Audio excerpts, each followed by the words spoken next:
mo lang kasi para sa bebe.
Morning! Ba't di sasama pa si Gagab? Ha? Nasaan ba kami? Sabi ko, wag na eh. Eh, gusto rin niya siguro. Dapat ano Well, ngayon? magkano paggawa ng TV, yung nag-blackout lang siya. Pero may sound, mahal ba yun? Pag hindi naman na bato, Hindi, naka-stem lang siya. Ay, may gagalawin lang Bigla na lang siyang dyan. dumilim. meron nandun yung LED lang yon. Yung LED lang yun. Yung Binibigay sa amin ng asawa ni Sheila. Dahil 2 years pa lang yung LG. Uy, malaki pa dyan. LED, ano lang yun? LED light lang yun. Basta buo ah. Ano lang yun, naka-stem lang. Ano lang nasa 2.5 to 2K to 2.5. Pero home service yun, hindi mo nadadalhin yun kahit saan. Eh, ayaw ni Jeff kasi wala itong paglalagyan sa taas. Ang laki-laki. Sobrang laki nun. 2 years pa lang. Ano ba, wala bang ano yan? Ano lang yun, LED light lang yun. Wala ko dito. Dali mo dito. Yun nga rin sabi ng asawa niya eh. Eh, nag-order agad. Bumili agad. Baka palit. Ang gawin mo, kunin mo. Habang ayaw na Jeff na nasa inyo, isabit mo na dyan. Ngayon, pag nagawa na, siyempre dito gagawin ng gagawa. Oh.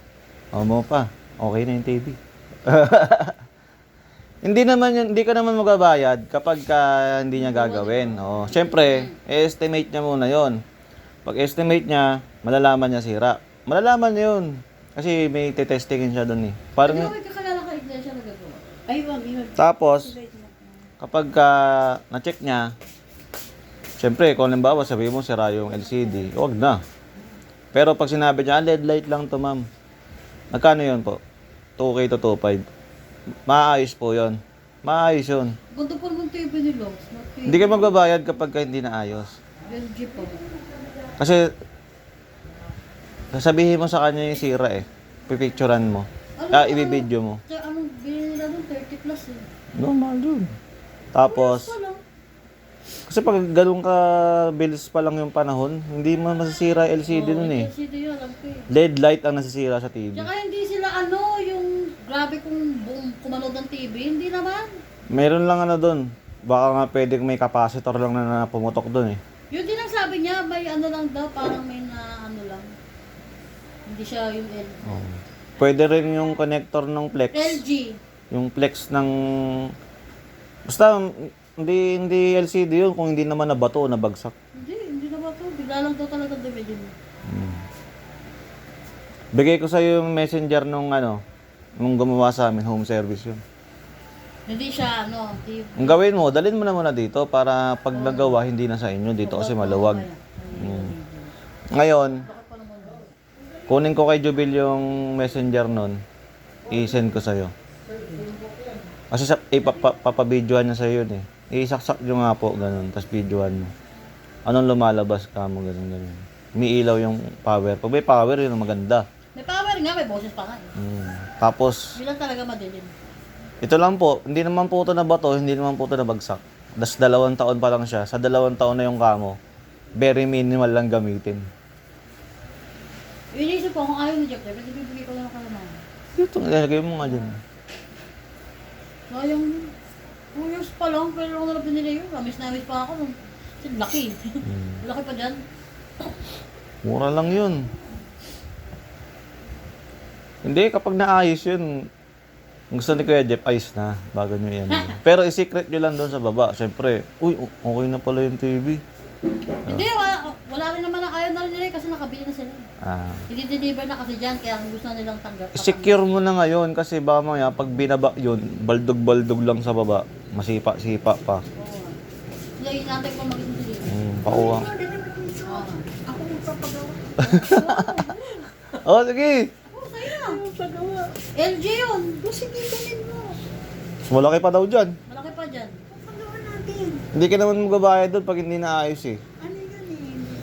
Maingat din sila sa gamit. Kunwari naman, Ingat ka, ganun lang talaga yun siya. Nakapix lang yun. nakahang ba? Tapos, Nakasabit? hindi pa, Nakapatong? ganun din. Nakasabit? Maganda. Pero alam ko nakasandal din. Tsaka hindi pa sila laging manood ng TV. Kasi naman natrabaho yun. Dati mo dito. Pag chinek naman yon, pag kunwari, na-check na malala sira, hindi huwag mo na ipagawa. Tsaka alam ko naman talaga libre ang check-up. Ano lang, bibigay ka lang ng panggas. 100, 200. Yun lang yung babayaran mo yung transportation niya papunta dito. Papacheck ko muna kung anong sira. Pero feeling ko dyan LED light lang yan. 2 years pa lang. Na-busted. Kasi may mga LED light yan eh. Sa loob. Pagkuha mo kay Liti. Masiguro may naputo lang na wire. Ang mahalaga dun yung LCD. Yun, pag yun ang nasira. Kasi nasisira yan pag nababato. Wala, hindi na mababa ko lang ng bata. Hindi ko tayo natagamit yun. Hindi mo dali.